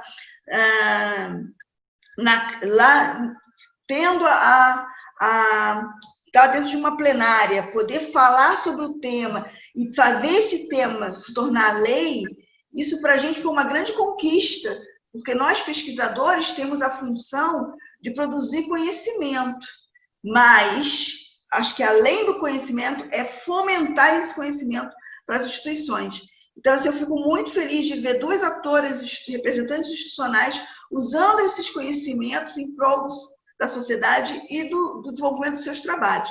Então, assim, eu faço a pergunta a vocês, que para mim não ficou muito claro, eu fiz só esse preâmbulo, primeiramente para parabenizá-las, mas que não ficou claro muito para mim, assim, em que medida o Ministério Público, dessas propostas que vocês colocaram tão bem, inclusive a doutora Cíntia colocou como um projeto, em que status está hoje? Como vocês se aproximam dessas instituições, principalmente Polícia Militar, Polícia Civil, que há quase uma década é diferente, claro, uma coisa é a universidade tentar se aproximar para fazer pesquisa, outra coisa é o Ministério Público do Trabalho se aproximar para poder propor um diálogo, né? Porque são duas instituições distintas, mas que, no fundo, nós estamos buscando a mesma coisa. Mas as estratégias são diferentes. No meu caso, a gente teve muito apoio durante esses 10 anos, mas, infelizmente, o problema foi respondido de forma individual. Alguns gestores que tinham interesse no tema, por já terem perdido parentes ou familiares ou amigos dentro da polícia por suicídio, abriram as portas. Outros que já não entendem a prevenção como uma política pública relevante ou institucional, fecharam e ainda tornaram difícil o nosso caminhar dentro da instituição. E para vocês, como tem sido esse trabalho de aproximação dos atores institucionais, né? Independente de ser Polícia Militar, Polícia Civil, eu digo instituições como um todo, a segurança pública, para propor algum tipo de ação. E dessas ações, o que vocês já conseguiram efetivamente estar implementando? Obrigada mais uma vez e obrigada a todos, viu? Porque vocês estão de parabéns por estarem aqui pensando junto com soluções sociais e institucionais de muita relevância. Muito obrigada. Agradeço, doutoras. Nada. Samira, posso começar e você continua com o do Covid? Pode. Tá. Deise, o que acontece? Quando esse problema, vamos lá, esse cenário chegou ao Ministério Público do Trabalho, como eu disse, através, né, do Observatório de Saúde e Segurança do Estado do Rio de Janeiro, era um cenário novo para o Ministério Público. Bom, todas as chefias, né, em geral, que vão ao longo do Ministério Público, chefiando a instituição no Rio de Janeiro e em outros lugares, tem por hábito, isso até é uma gentileza, aproximação com todas as instituições. Ministério Público Estadual, Ministério Público Federal, Defensoria Pública da União, Tribunal de Justiça, Tribunal do Trabalho, e, inclusive, com as corporações. Por quê? Todos são trabalhadores, na verdade, eventualmente, esses esforços, entender. Hoje nós temos uma estrutura de uma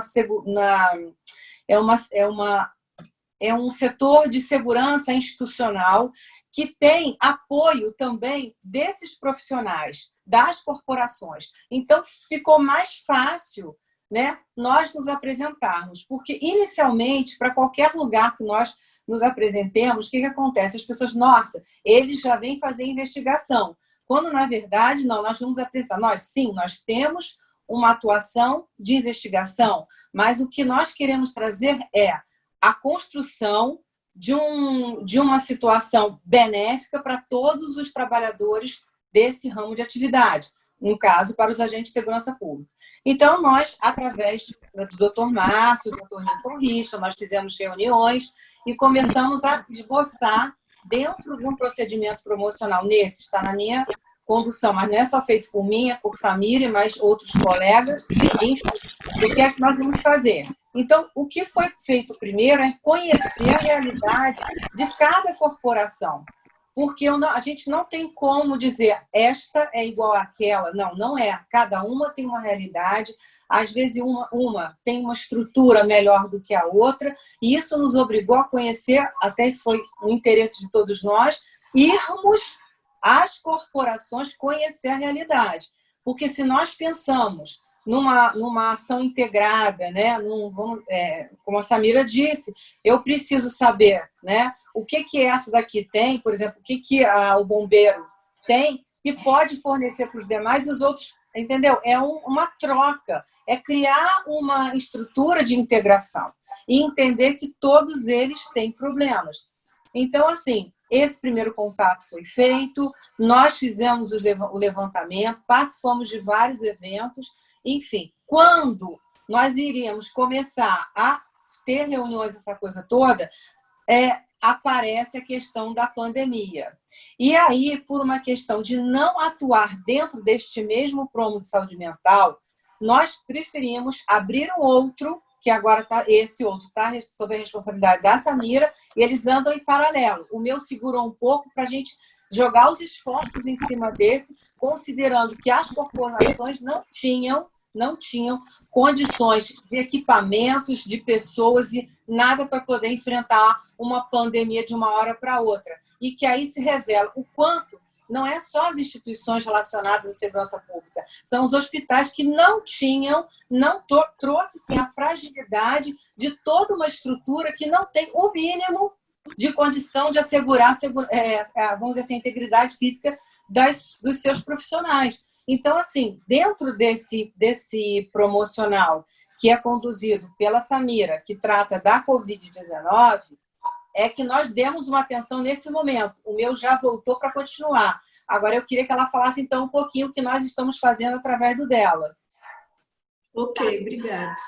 Eu vou complementar assim, um pouquinho sua fala, só para mencionar que um fator que eu acho importante. No promo da saúde mental, né, que teve início antes da Covid-19, nós, além daquelas reuniões, né, a nossa chefia e o grupo de trabalho compareceu pessoalmente nas secretarias para falar do tema, pedir apoio, pedir que o tema fosse tratado como prioridade.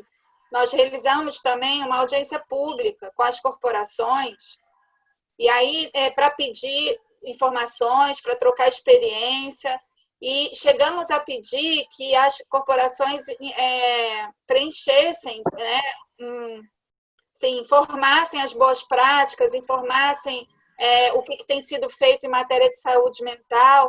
E, até a nossa surpresa, a gente não obteve resposta. E aí, qual é de todos, né? O que a gente extrai disso? Que, na verdade, a falta da capacitação de pessoal e de capacitação para tratar desse assunto dificulta até a prestação de informação para o Ministério Público do Trabalho. Então, a gente estava num processo de busca de informação, de diagnóstico de cada corporação, entendeu? Para a gente conseguir pensar em tudo que tem sido, qual eram os anseios envolvidos para a categoria específica. Como a Cíntia falou, os problemas se assemelham em diversas categorias, mas a gente precisava trazer o nosso conhecimento para o caso concreto e diagnosticar o que os agentes de segurança pública estavam vivenciando.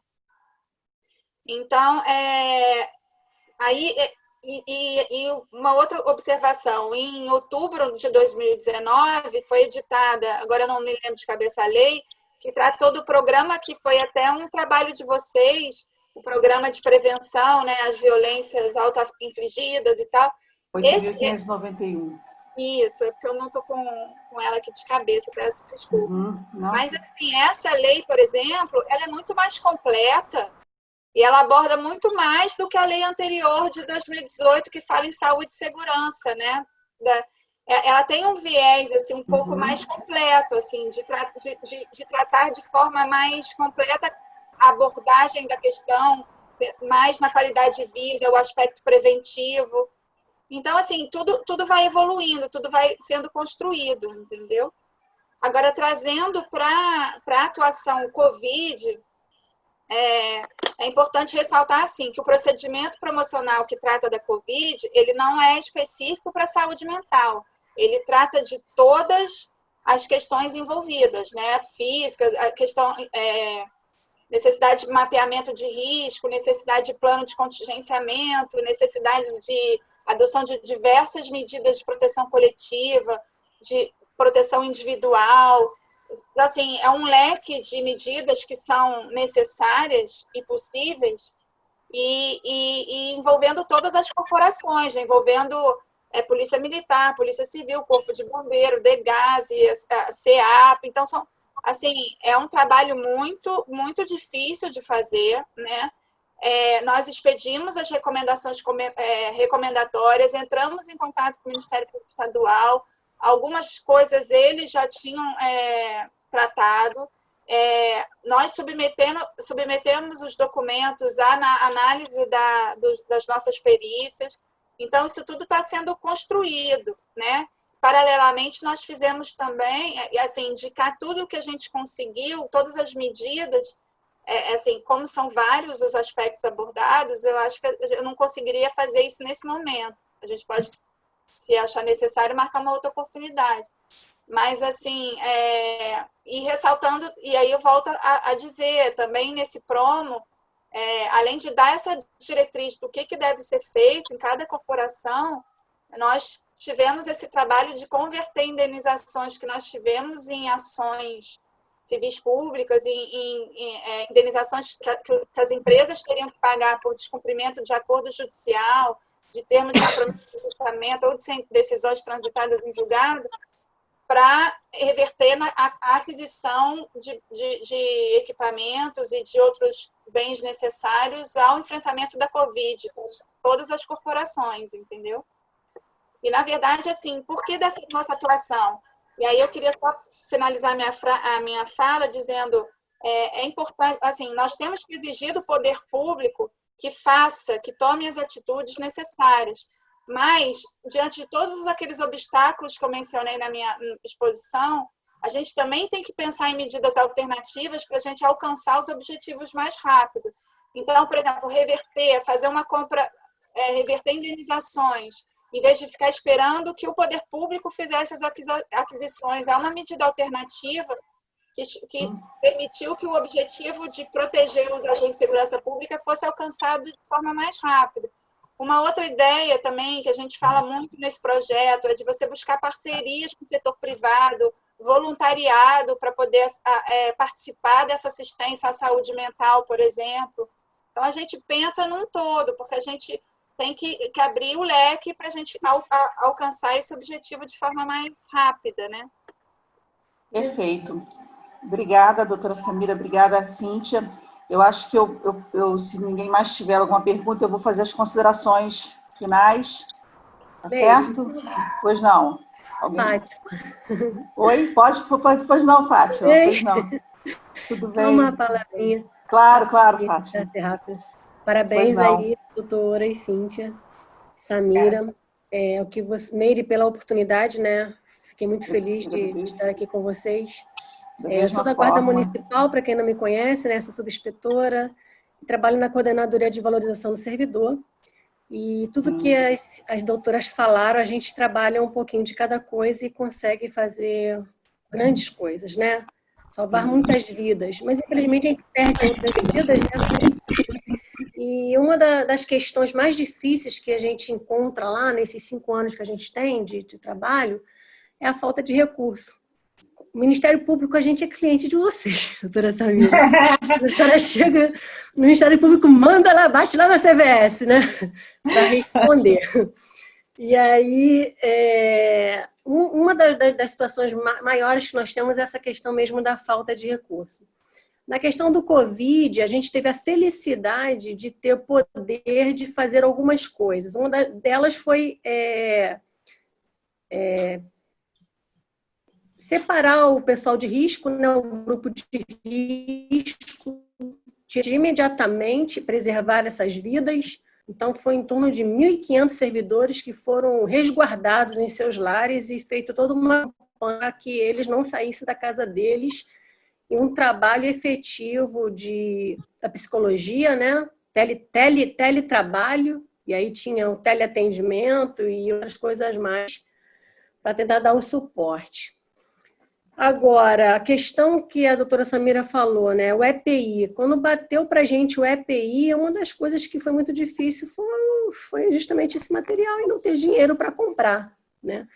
E eu queria saber se, de repente, no futuro, né, se a gente conseguiria blindar de alguma forma para que obrigasse esses setores públicos, gestores públicos, a ter uma verba de alguma forma que numa emergência tenha a obrigação de fazê-lo, para poder cuidar desses trabalhadores. Porque, por conta da falta de recursos, às vezes até mal direcionados, a gente não tem a condição de dar uma qualidade de vida para eles na questão de espaço, né? Na questão do conforto, o próprio ambiente, como a senhora mesmo falou. E aí vale a vontade desse gestor. Esse é o grande problema dentro que eu acredito que seja um dos maiores fatores problemáticos na questão do ambiente. Aí eu queria saber se tem como a gente tentar intervir de alguma forma para poder obrigá-los a fazer. Porque a lei, infelizmente, ainda não existe por completo para o setor público. Esse é o grande problema. Pelo menos no âmbito municipal, para poder fazer essa obrigação, como é no setor privado. Um exemplo é o SESMIT, né? Eu ainda tenho o SESMIT na Guarda Municipal por conta de uma situação de transformação, né? Saímos do seletista para estatutário, e aí viemos com o nosso SESMIT. E meu engenheiro do trabalho, daqui a 3 anos, ele se aposenta. Eu não tenho quem substituí-lo, porque não abriu concurso para ele, não é obrigatório. Entende? Esse é o nosso grande problema. Essa é a minha grande dúvida também. Quer falar, Samira? Posso falar. Com relação à reserva, assim, se há o que ser feito para que se bloqueie ou se reserve um orçamento para aquisição de EPI, ou estamos falando até mais de reposição futura, né? Caso, para que evite a falta pontual. É uma pretensão assim que a gente não encontraria amparo judicial, por exemplo. Né? A gente poderia defender o direito à reposição, mas não a reserva de um orçamento específico para isso, né? E aí, defendendo o direito à reposição, a gente poderia, o juiz deferindo, poderia, assim, o Estado teria que cumprir. Essa reserva de um orçamento poderia, eventualmente, ser obtido na construção de um consenso, que é dentro de uma atuação promocional, entendeu? E aí a gente vai, obviamente, encontrar dificuldade na alegação do Estado de que ele tem o cobertor curto, de que, enfim, ele tem outras despesas emergenciais, não tem dinheiro para tudo, então ele tem que cobrir essas despesas e depois ele vai adiando a situação, ele vai lidando com o que está acontecendo sem planejamento, né? Aliás, assim, nós lidamos, saindo aqui dos agentes de segurança pública, a gente lidou com os hospitais municipais, alguns hospitais municipais, e era exatamente, assim, uma das questões era a necessidade de ter EPI em volume suficiente para se garantir a reposição, porque senão você ia colocar aqueles trabalhadores em risco, né? Então, assim, a gente pode defender o direito, mas a reserva de um orçamento, a gente não consegue isso coercitivamente. A gente consegue através de um consenso, de uma construção de um diálogo, de demonstrar que isso é importante, que isso é essencial.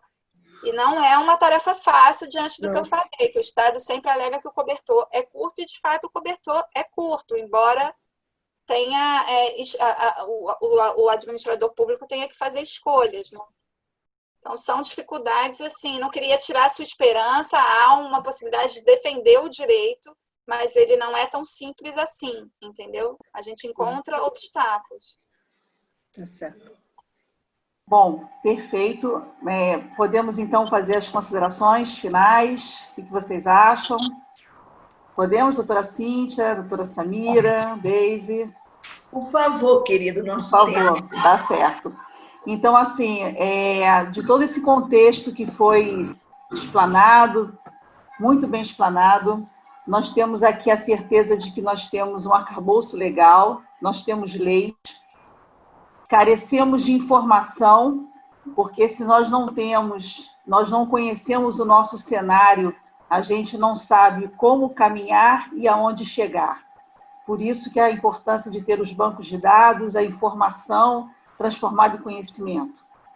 Nós precisamos efetivamente de uma gestão pública efetiva, de gestores qualificados para essa área, né? Isso é notório quando a Fátima traz aí a demanda do engenheiro que vai aposentar, né? Dos agentes que não conseguem preencher o questionário que o Ministério Público do Trabalho coloca, né? Por desconhecimento.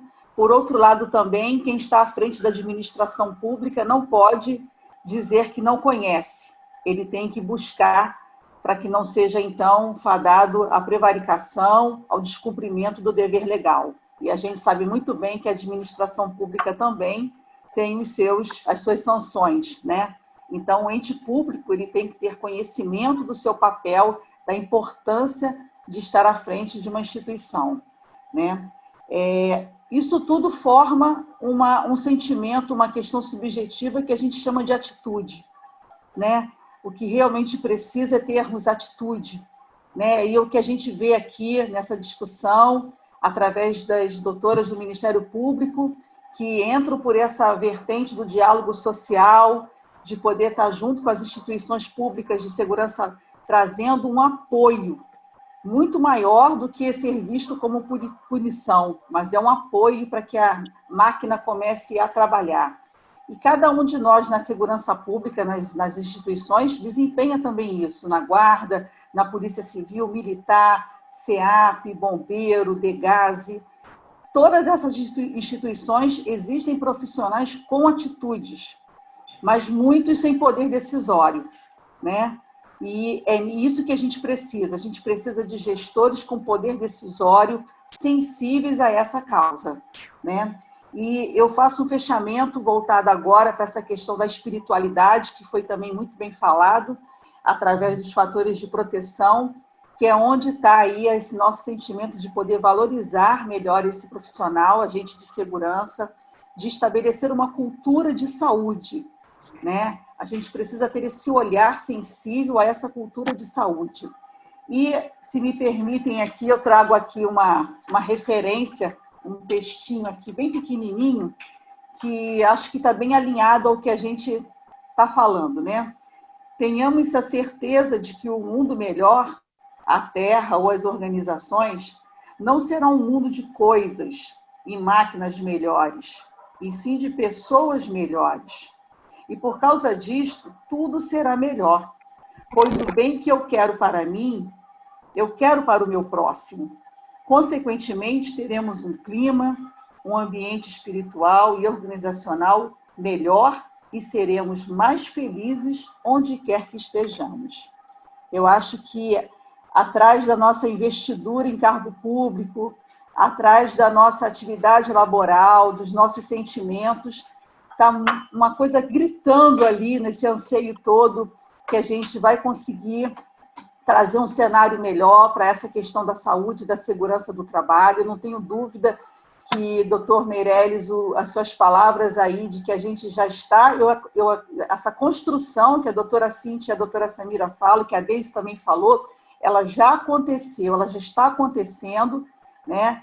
E não parece não, mas essa vai ser uma grande edificação. Eu tenho certeza disso, né?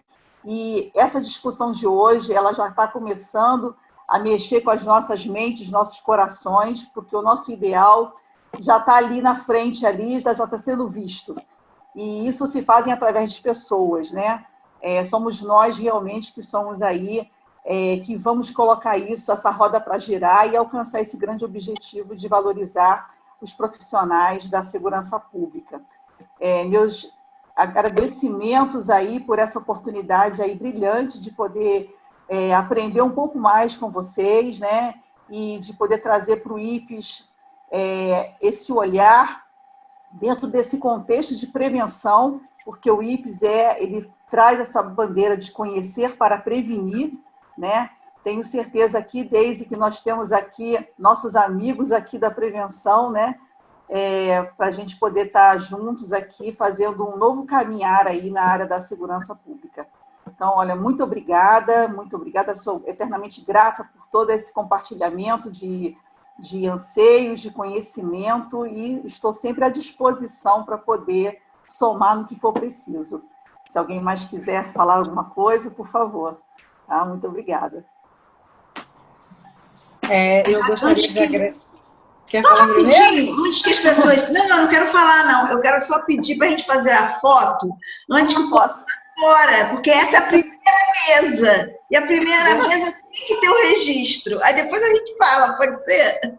Podem abrir a por gentileza. A gente faz umas janelinhas aqui fechadas, se o pessoal puder abrir. Tem uma tela que eu não sei quem foi que abriu, acho que foi o senhor Newton, que deixou a tela aberta, compartilhada. Aí eu não quis mexer para não ser indelicada. O senhor poderia deixar de compartilhar, só para poder abrir a... Eu pensei que o senhor fosse trazer alguma coisa, por isso que eu deixei ali. Eu não sei qual é. Eu acho que não é assim, vocês não estão vendo? Eu não sei, eu perdi a visão das telas, eu não sei se vocês estão me vendo. Eu estou sim, eu estou tirando a primeira tela aqui, ó. É do senhor, seu Newton, essa tela compartilhada? Eu vi seu nome. Está compartilhado. Você compartilhou, Samira? Não, apareceu para mim que o doutor Newton tinha compartilhado a tela, e até por isso que não está aparecendo para mim. Foi a primeira vez que isso aconteceu comigo. Samira, eu estou aparecendo na sua tela? Não, eu não estou vendo ninguém. Eu estou vendo a Samira, a Deise. Oh, meu Jesus! Olha só, eu sugiro... para a foto. Eu tirei uma foto. Eu não sei quem foi que compartilhou essa tela, mas tem uma tela compartilhada de um sol lindo. É verdade. Eu estou com uma tela de fundo aqui do sol. Será que é você, Meire? Não, mas eu não mexi em nada. Não, é o Newton Richard. É o Dr. Newton. É só clicar no botãozinho vermelho que está dizendo stop, né? Stop sharing. Stop. Aí... Pare de compartilhar, está escrito assim. É bem embaixozinho do verdinho. Agora sim!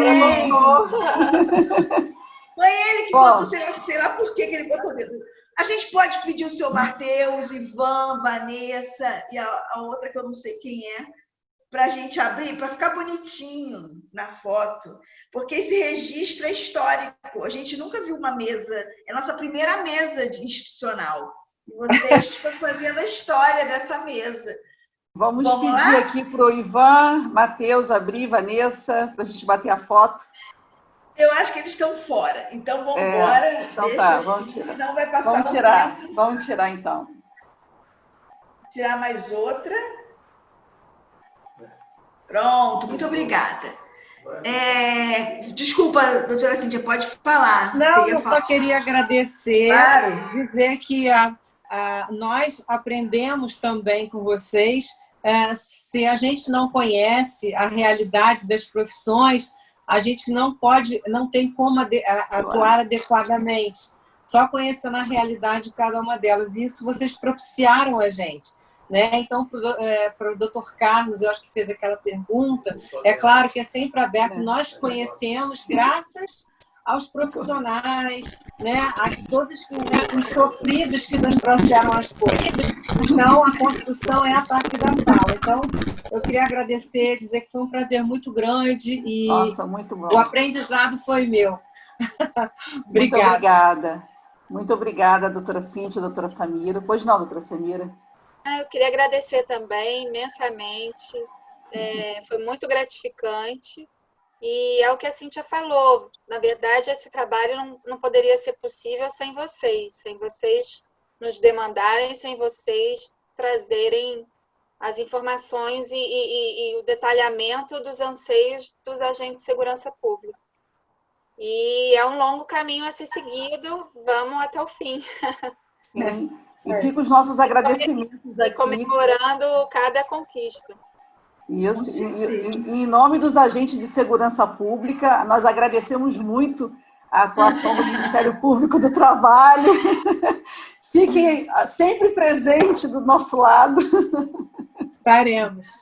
Tá certo. Muito obrigada, Deise. Uma boa noite para todos nós. Né? Boa noite. Também. Agradeço a todos aí. Muito obrigada. Márcia Henrique, meu esposo. Obrigada, doutor Márcio Henrique, Newton Richa. Muito obrigada. Obrigada. Obrigada, gente. Obrigada. Boa noite. Boa noite. Obrigada.